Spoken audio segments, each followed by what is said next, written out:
11/2019 என் மனைவி இறக்கிறார்.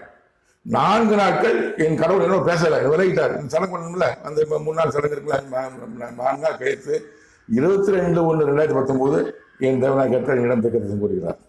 22/1/2019 என்று என்னிடம் என் தேவனாய கர்த்தர் கடவுள் கூறிய தீர்க்கதரிசனத்தை இப்போ நீங்கள் கேளுங்கள். September ekit magi tu riba tara kata komi taka. Totom kebo demi. உன் ஸ்திரியானவள் ஆவியை எடுத்தது சாத்தான். அவளுக்கு விரோதமாகவே அவன் செயல்பட்டான். ஆவி என்னிடம் வந்து விட்டது. ஆத்மா உன்னோடு கூடவே இருக்கிறது. உன்